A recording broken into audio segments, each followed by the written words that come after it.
Assalamualaikum warahmatullahi wabarakatuh.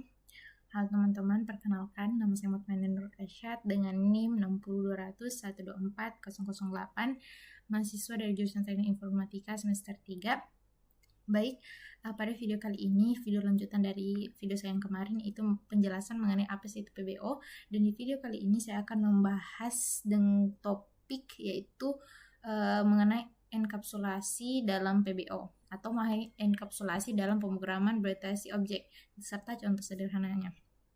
Baik, back to topic. Apa sih enkapsulasi itu?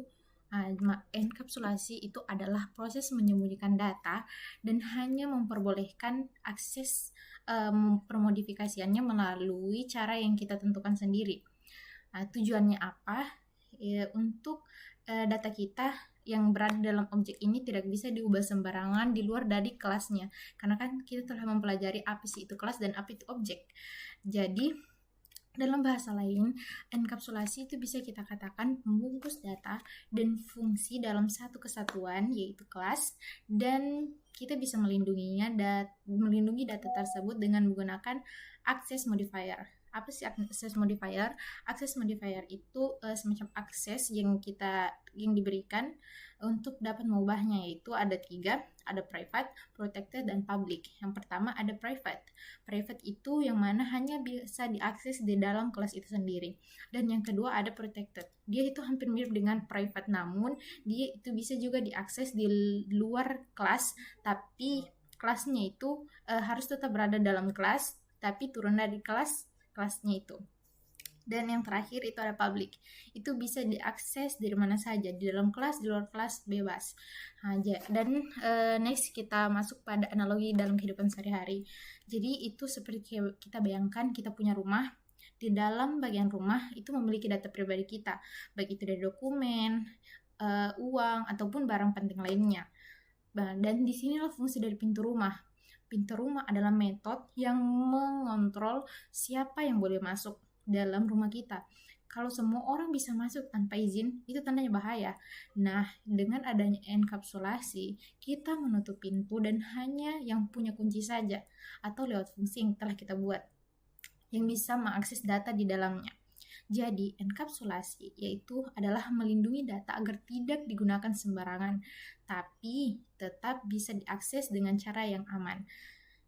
Adapun contoh kodenya seperti ini. Contoh kode yang saya ambil itu sesuai dalam materi PBO ini. Semester saya itu lebih fokus pada bahasa PHP.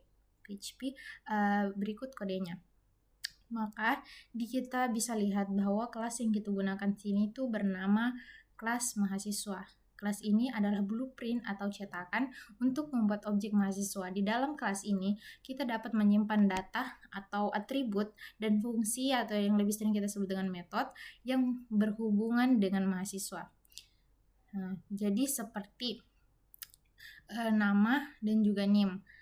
Dan akses modifier yang kita gunakan ada private. Otomatis yang bisa diakses itu pengaksesannya itu hanya bisa dilakukan di dalam kelas mahasiswa. Jadi variabel ini tidak bisa diakses langsung dari luar kelas. Lalu bagaimana caranya?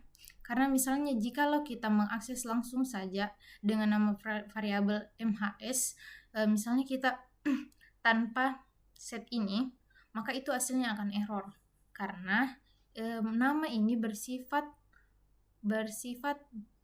private. Akses modifier yang kita gunakan private. Karena kita ingin melindungi data agar tidak bisa diubah sembarangan dari luar, maka kita bungkus atau sembunyikan data. Inilah inti dari enkapsulasi. Lalu ada public function atau set nama yang kita gunakan. Penggunaan set dan juga get inilah yang dapat mengubah aksesnya yang awalnya private, jadi kita semacam mempunyai kunci atau akses ke dalam kelas itu. Jadi fungsi setter itu sendiri adalah memberi cara yang aman untuk mengisi data nama dari luar kelas.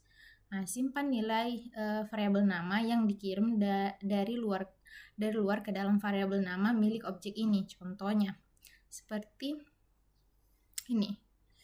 kita menyimpannya. Maka ini aman karena pengisian dilakukan lewat metode resmi yang kita tentukan sendiri. Metode resmi ini.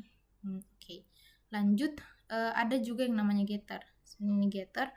Fungsinya adalah memberi cara untuk bagaimana nanti membaca data atau mengambil dari luar kelas itu. Itu pada sine return this nama. Jadi kembalikan nilai variabel nama milik objek ini. Contohnya itu yang ini. Ya, ini. Maka ketika kita tampilkan, ini yang akan tampil adalah nama.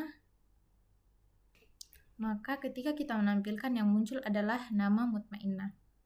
Nah, dan di sini ada new itu sebagai kode untuk menunjukkan ada objek baru. Yang ini adalah membuat objek baru dari kelas mahasiswa, yang mana objek ini punya atribut variabel nama dan variabel name, tapi hanya bisa diakses lewat metode fungsi yang telah kita buat. Dari ini public function set nama dan get nama. Baik, jadi itulah tadi kode program dari enkapsulasi ini. Jadi kita bisa analogikan dalam kehidupan kita sehari-hari. Bayangkan kelas mahasiswa seperti kotak penyimpanan data mahasiswa.